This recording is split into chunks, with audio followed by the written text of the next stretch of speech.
besar. Semoga selalu disehatkan oleh Allah Subhanahu wa taala. Amin yang kurang. Semoga Om Dul selalu disehatkan oleh Allah Subhanahu wa taala. Juga Bapak Ketua RW, guru kita bersama hadir pada malam hari ini. Bapak Ketua RT, bapak-bapak, ibu-ibu, serta seluruh jamaah yang hadir. Semoga kita semuanya disehatkan oleh Allah Subhanahu wa taala. Tadi Om Dul pesan sama saya ceramahnya 30 menit aja. Saya bilang 10 menit sudah jadi, Pak RW. Malam hari ini saya ingin baca satu hadis Nabi. Kalau nanti ada yang salah, Pak RW tolong betulkan, karena saya bukan ahli hadis, saya ahli hadas. Ada suatu hari Ibnu Mas'ud mendatangi baginda Rasul, lalu bertanya kepada baginda Rasul, "Ya Rasulullah, ayyul amali ahabbu ilallah?" Qala as-salatu ala waqtiha. Thumma ayyun? Qala birrul walidain. Thumma ayyun? Qala al-jihadu fi sabilillah. Faham gak ini? Kalau belum faham kita lanjut, kalau sudah faham selesai. Alhamdulillah, berarti masih bisa ngomong saya. Ibnu Mas'ud mendatangi baginda Rasul, "Ya Rasulullah, perbuatan apakah yang paling dicintai oleh Allah?" Dijawab oleh baginda Rasul, "Salat pada waktunya." Kemudian Ibnu Mas'ud bertanya lagi, "Kemudian apa lagi ya Rasulullah?" Baginda Rasul menjawabnya, "Mengabdi kepada kedua orang tua atau berbakti kepada kedua orang tua." Ibnu Mas'ud bertanya lagi, "Kemudian apa lagi ya Rasulullah?" Baginda Rasul menjawabnya, "Berjuang di jalan Allah Subhanahu wa taala." Sampai di sini udah paham? Oh, belum juga, kita lanjut. Yang bertanya ini adalah sahabat baginda Rasul Ibnu Mas'ud.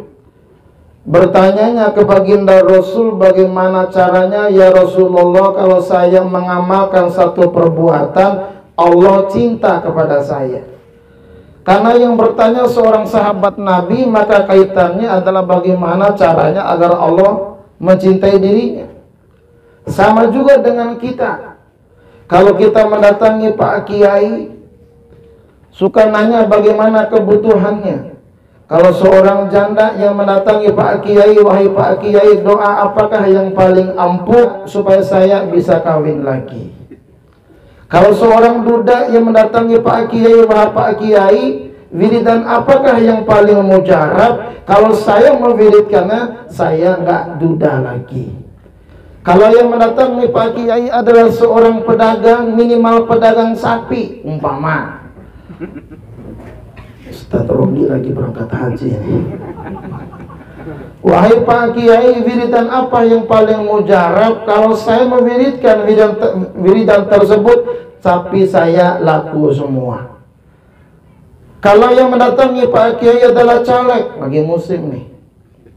"Wahai Pak Kiai, doa apa yang paling ampuh? Kalau saya berdoa, saya dicoblos oleh orang, menang saya."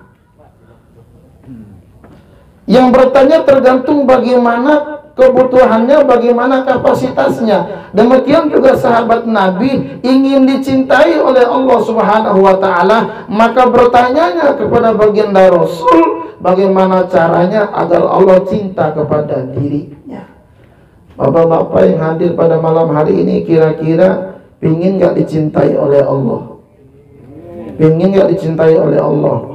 Ibu-ibu pingin gak dicintai oleh Allah? Ibu-ibu di dalam rumah maunya dicintai oleh Allah apa oleh suami? Dengarin Pak, dua-duanya katanya. Masya Allah, dengar kawan. Semalam saya ceramah di Limok, gini juga tuh kopinya, gede banget. Tadi om dulu sudah ya Ustadz gimana nih hujan, biarin suruh turun dulu, jangan sampai turunnya nanti, kata saya. Dalam hadis ini ibu bapak sekalian, seorang sahabat Nabi Ibnu Mas'ud mengamalkan amalan agar dicintai oleh Allah Subhanahu wa taala, karena Ibnu Mas'ud juga mencintai Allah. Maka dijawab oleh baginda Rasul, kalau ingin dicintai oleh Allah Subhanahu wa taala, pertama kita lakukan adalah as-salatu ala waqtiha, salat pada waktunya. Dalam redaksi hadis yang lain nanti ada kalimat fi awwali waqtiha, pada awal pertama kali masuknya waktu sholat. Jadi kalau ibu bapak pada malam hari ini ingin dicintai oleh Allah Subhanahu wa taala, maka sholatlah pada waktunya atau sholat pada awal waktunya, karena sholat waktunya telah ditentukan oleh Allah Subhanahu wa taala. Dalam Al-Quran Allah Subhanahu wa ta'ala berfirman, inna sholata kanat 'alal mu'minina kitaban mawquta. Sesungguhnya sholat telah ditentukan oleh Allah Subhanahu wa ta'ala waktunya. Maghrib pada waktu maghrib, isya pada waktu isya, subuh pada waktu subuh, zuhur pada waktu zuhur, asar pada waktu asar, itu fi waqtiha. Menggunakan redaksi hadis yang satu lagi, fi awwali waqtiha, berarti pada awal waktunya. Begitu azan dikumandangkan, dia menuju masjid, dia menuju mushola, atau terkadang sholat di rumah, itu perbuatan agar dicintai oleh Allah Subhanahu wa ta'ala. Ibu bapak sekalian, ada kisah seorang monyet sama anaknya monyet. Tahu monyet kan Pak? Halo? Tahu. Wah, jawaban jangan galak-galak itu dong. Tahu. Sini sama sama gue ya. Enggak jauh daripada musola, ada seorang ibunya monyet sama anaknya monyet naik ke atas pohon pisang. Kebetulan itu musola, nama musola itu al apa gitu, al ikhlas apa ihsan gitu, agak lupa saya namanya. Kalau enggak masjidnya al muhajirin apa gitu ya.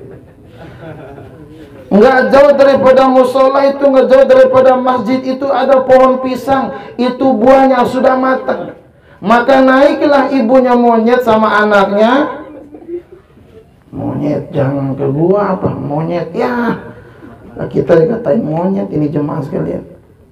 Sampai di atas pohon pisang, lagi asik-asiknya anaknya monyet sama ibunya monyet lagi makan buah pisang.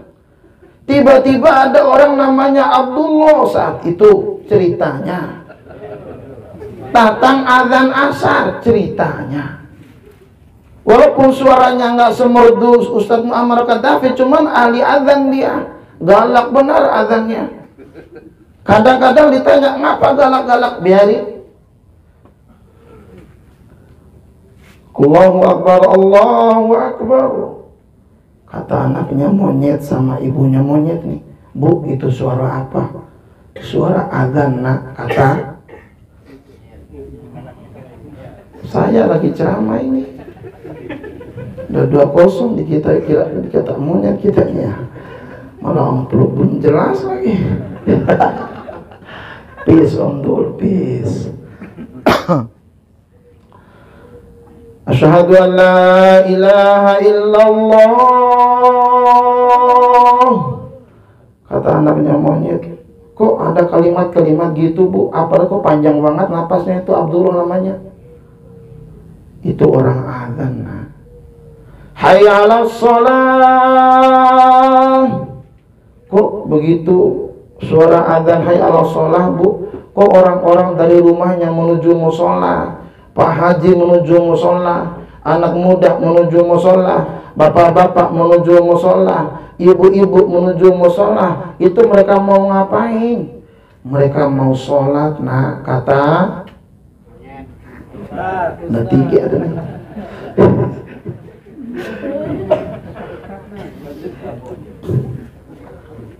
Hayya 'alal falah. Bu, itu kok ada yang angkat tangan ya? Kok ada yang ruku gitu, Bu? Kok ada yang sujud, Bu? Nah, mereka itu sholat, nah. Mereka itu orang Islam. Mereka itu orang beriman. Bu, turun yuk, kata anak monyet sama maknya. Kita ke musola. Nah, sadar, kita ini monyet.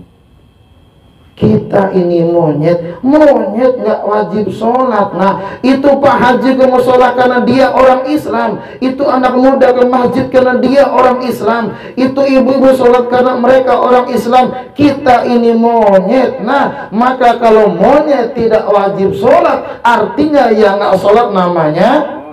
Jawab sendiri, bukan gua yang jawab. Menang gua sekarang. Pak Iskandar samping rumahnya ada Masjid Al-Muhajirin gitu. Hati-hati ya. Bahwa sholat yang diwajibkan oleh Allah Subhanahu wa Ta'ala dalam rangka kalau kita melakukan amalan tersebut di mana Allah Subhanahu wa Ta'ala akan cinta kepada kita, akan sayang kepada kita. Kalau Allah sudah cinta, kalau Allah sudah sayang, kita dekat dengan Allah. Komunikasi apapun yang kita lakukan akan dekat dengan Allah. Bahkan yang kita minta, kalau sudah cinta, kalau sudah sayang, langsung diijabah oleh Allah Subhanahu. Itu yang pertama. Sudah 10 menit, tinggal 20 menit lagi karena tadi 30 menit. Yang kedua, agar dicintai oleh Allah Subhanahu wa Ta'ala, birrul walidain, berbakti kepada kedua orang tuanya. Kalau kita ingin dicintai oleh Allah Subhanahu wa Ta'ala, maka lakukan satu amalan, lakukan satu perbuatan. Bagaimana caranya kita berbakti kepada kedua orang tua? Kalau seorang anak berbakti kepada kedua orang tua, maka anak tersebut akan dicintai oleh Allah Subhanahu wa Ta'ala. Suatu hari, ibu bapak sekalian, ada sahabat Nabi yang bertanya, "Ya Rasulullah, kepada siapakah saya berbakti?" Kata Rasul, "Ibumu." "Siapa lagi ya Rasul?" "Ibumu." "Siapa lagi ya Rasul?" "Ibumu." "Baru bapakmu." Dalam hadis ini yang disebutkan oleh baginda Rasul adalah cara kita berbakti. Kepada siapa kita berbakti? Disebutkan 3 kali kepada seorang ibu, 1 kali kepada seorang bapak. Itu artinya 3 kali ibu, 1 kali, 3 ibu, 1. Semangat amat. Bu, 3 ibu, 1. Menang banyak. Ibu-ibu nggak berani jawab, itu mah musibah di gua.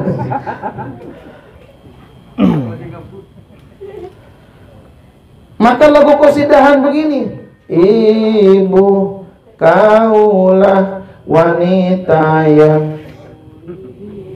Kurang kompak. "Ibu kaulah wanita yang derajatmu 3 tingkat dibanding kau mengandung lagi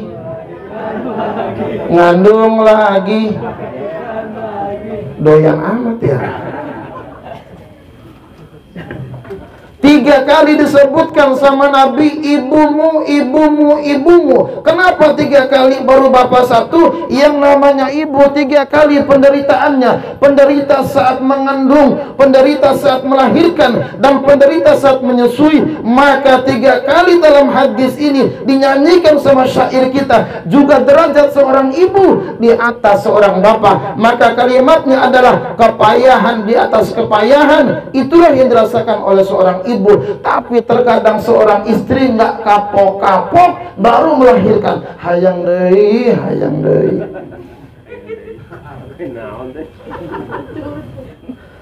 Ibu bapak yang sama-sama dimuliakan oleh Allah Subhanahu wa Ta'ala, suatu hari ada seorang suami istri sudah punya anak 10 orang.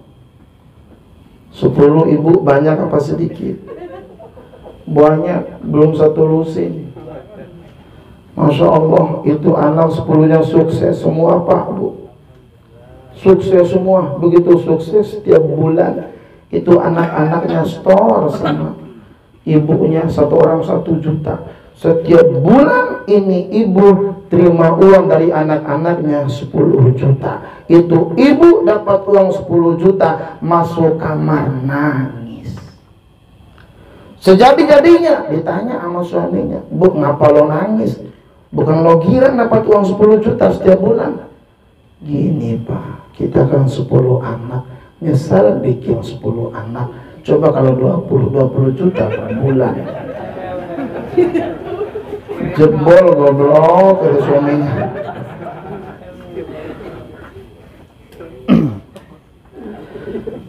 Almarhum merupakan seorang anak yang berbakti kepada kedua orang tuanya.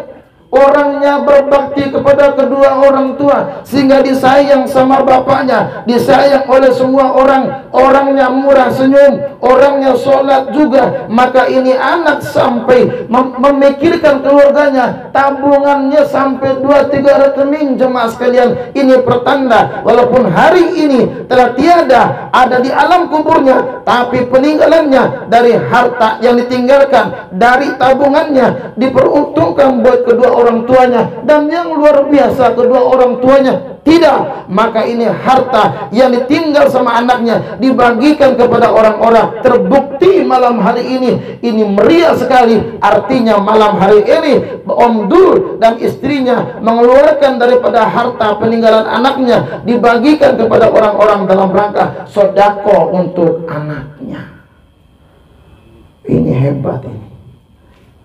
Maka kalau ingin kita dicintai oleh Allah Subhanahu wa taala, maka hormatilah kedua orang tua. Hai manusia, nggak kompak. Hai manusia, hormati ibumu yang melahirkan dan membesarkanmu. Darah dagingmu dari air susunya, jiwa ragamu dari kasih. Nggak ada kaset di rumahnya. Coba lihat jemaah sekalian, bagaimana ibu kita, Masya Allah, itu kepayahan di atas kepayahan. Ibu kita luar biasa payahnya saat kita dikandung, dalam kandungannya, dalam perutnya selama 9 bulan. Tidur serba salah jemaah sekalian. Tidur miring sakit, telentang puyeng, telentang bisa mati, tang ditelan telentang, mau tengkurap takut pecah, susah kesana kemari dibawa kita dalam kandungannya. Masya Allah, itu ibu kita walaupun makan biasa, kalau nggak hamil 1 piring, begitu dia hamil makannya 2 piring. Ditanya sama suaminya, ngapa makan 2 piring? Buat bocah dalam kandungannya. Itu ibu kita, Masya Allah. Begitupun melahirkan kita, Masya Allah, ngedemnya luar biasa. Ngedem luar biasa. Terkadang yang keluar bukan yang bagian depan, yang kuning-kuning bagian belakangnya duluan. Disusui kita. Kita lahir antara hidup dan mati. Kita punya emak, kita punya orang tua.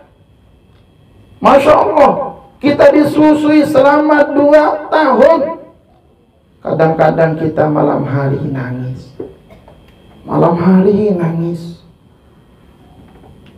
Itu kalau bangun duluan istri kita, anak diambil, disusui, diam itu anak. Kalau yang bangun duluan suami, Masya Allah, dia mah nggak bisa ngambil anak langsung netein. Memang ada suami yang begitu. Diambil anak ditetein, kata anaknya asem katanya. Kadang-kadang kalau bangun duluan suaminya itu dia nggak ngambil anak, dia bangunin bininya. Itu pun pakai kaki. Bangun, bangun. Anak lo nangis. Ya anak lo nangis. Lihat, Masya Allah. Tapi terkadang yang namanya istri ada nggak sabarnya juga. Ngomongnya sama laki, ini anak bapak juga, kindong dong. amal pribadi, apalagi punya bayi kita urusan ini. Berbakti kepada kedua orang tua kita. Sudah 20 menit, tinggal 10 menit lagi. Yang ketiga, kalau ingin dicintai oleh Allah Subhanahu wa taala adalah al-jihadu fi sabilillah, berjuang di jalan Allah Subhanahu wa taala. Yang namanya berjuang di jalan Allah Subhanahu wa taala bukan hanya angkat senjata. Iya, angkat senjata melawan orang-orang kafir, itu bagian daripada jihad. Bagian daripada jihad. Yang bahasa Al-Qur'annya adalah walladzina jahadu fina lanahdiyannahum subulana, orang-orang yang bersungguh-sungguh, orang-orang yang berjuang di jalan Allah Subhanahu wa taala, maka kami berikan jalan kepada mereka agar mereka menuju jalan yang diridhoi oleh Allah Subhanahu wa taala. Maka hidup ini adalah perjuangan jemaah sekalian. Ada seorang anak yang berjuang sebagai anak, ada seorang ibu yang berjuang sebagai ibu, ada seorang ayah yang berjuang sebagai seorang ayah, almarhum berjuang sebagai seorang anak, di mana ibunya berjuang sebagai seorang ibu, di mana Om Dul berjuang sebagai seorang ayah. Dia mana perjuangannya? Perjuangannya mencari nafkah, perjuangannya mendidik anak-anaknya. Begitu juga seorang anak perjuangannya adalah mentaati perintah kedua orang tuanya. Kalau semua sudah nilainya berjuang pada Allah Subhanahu wa taala, maka perjuangan tersebut akan diberikan jalan yang lurus oleh Allah Subhanahu wa taala. Kita malam hari ini juga berjuang jemaah sekalian. Kita datang dari rumah masing-masing, kita datang dari kontrakan masing-masing. Ini kita sedang berjuang. Kita duduk pada malam hari ini, kita juga sedang berjuang. Tapi perjuangan ini ada saja rintangannya. Perjuangan ini ada saja halangannya. Yang tadinya sudah niat mau datang, begitu hujan turun, ya Allah hujan. Sampai Om Dul, ya saya Ustaz, gimana cara hentiin hujan? Nah gue mah kagak bisa, emang gue dukun. Mentang-mentang pakai belangkon, dukun aja dipanggilnya. Hidup ini perjuangan jemaah sekalian. Seorang pedagang sapi, dia berjuang bagaimana sapinya biar laku. Seorang pedagang kue, dia berjuang bagaimana kuenya biar laku. Kalau semua sudah pondasinya perjuangan, tapi muara semua perjuangan itu menuju Allah Subhanahu wa taala. Orang yang keluar dari rumahnya, dia menuju kantornya, itu perjuangan mencari nafkah. Ada orang yang keluar dari rumahnya menuju tempat kerjaannya, menuju tempat usahanya, itu juga keluar bagian daripada berjuang. Nanti pada akhirnya pulang mereka, hasil bawaannya untuk anak istrinya, itu juga perjuangan. Nah, bagaimana caranya agar perjuangan tersebut dalam jalan Allah Subhanahu wa taala? Jangan lupa keluar dari rumah baca doa. Bismillahirrahmanirrahim.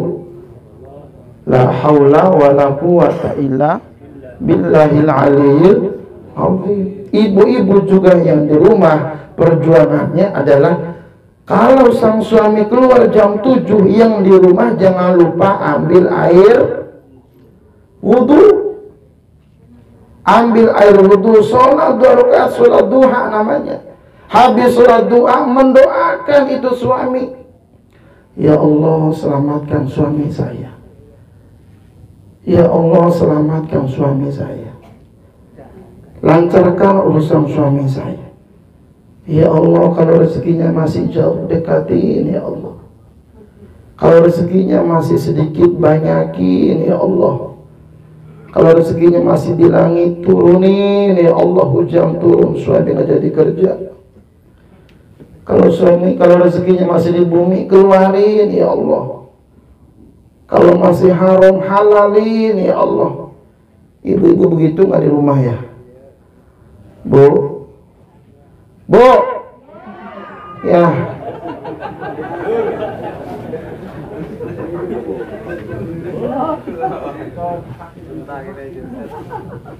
Susah amat diajak ngomong ya.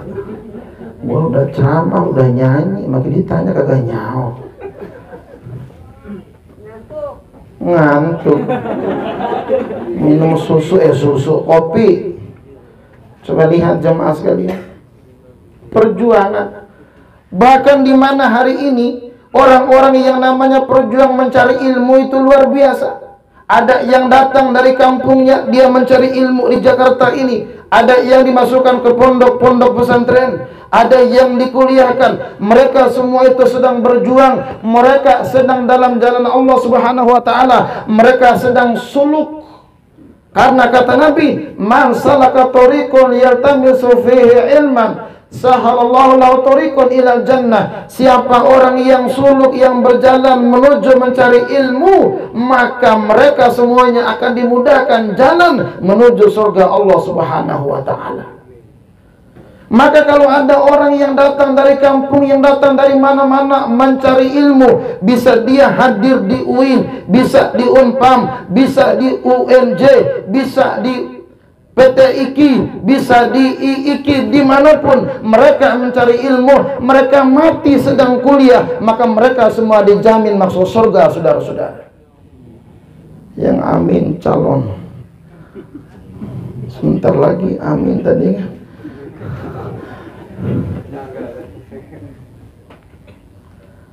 Bahkan kita yang datang ke tempat ini bagian daripada berjuang. Maka orang yang malam hari ini mati sedang dengarkan ceramah, insya Allah masuk surga sekarang. Pokoknya semua jemaah ini akan mati. Saya juga mati, tapi saya belakangan. Iya, kalau duluan saya pengen mandiin, nanti kalau bapak-bapak mati, ya saya pengen ceramain. Kalau ijtihad ini bagian ilmu, itu jihad juga. Kalau jihad yang menggunakan harta, itu jihad. Ada menggunakan harta, ada menggunakan senjata segala macam, itu jihad. Ada juga jihad menggunakan mujahadah spiritual, itu juga jihad. Maka siapa orang yang mengamalkan 3 hal ini, jemaah sekalian, dia sholat pada awal waktunya atau sholat pada waktunya, dia berbakti kepada kedua orang tua, dan dia berjuang di jalan Allah Subhanahu wa taala, maka mereka semuanya akan mendapatkan cinta dari Allah Subhanahu wa taala. Ibu bapak sekalian, terakhir, yang namanya perjuangan itu nggak harus keras-keras. Tidak selamanya yang keras itu menang. Tidak selamanya yang galak itu menang. Ada juga dengan lemah lembut mujahadahnya, dia juga menang. Maka suatu hari, cerita lagi nih monyet nih. Ada monyet di atas pohon. Dia kencang banget itu megangin pohon tuh biar gak jatuh. Tiba-tiba ada 4 angin. Pertama ada angin topan, yang kedua ada angin tornado, yang ketiga ada angin puting susu, beliau susu aja ente. Yang keempat ada angin sepoi-sepoi, disingkatnya AC.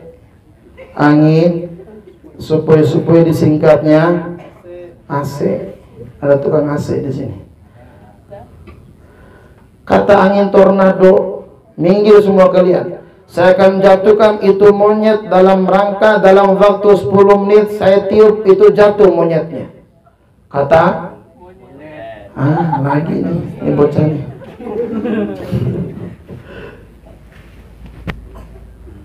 Angin tornado maju. Dia tiup sekuat tenaga. Sampai muncrat mulut gue nih. Kalau cara memaham gini om tuh, sampai mati ini mic-nya. Semakin kencang dia tiup, ya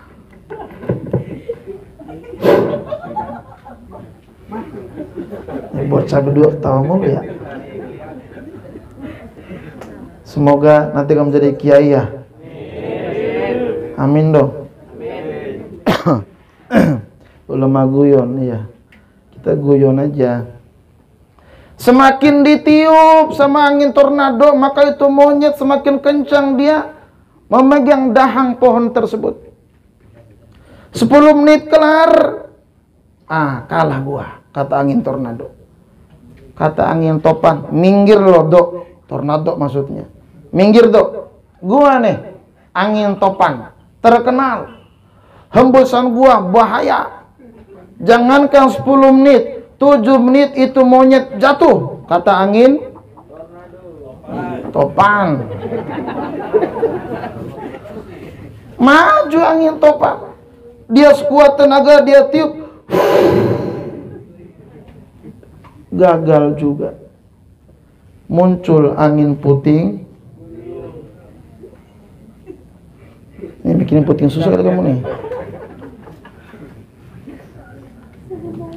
Minggir dong, minggir pan. Nih gua nih puting. Jangankan 10 menit, jangankan 7 menit, 5 menit gua tiup jatuh itu monyet. Maju dia. Hembusan napas kuat tenaga dia tiup. Enggak jatuh juga monyetnya.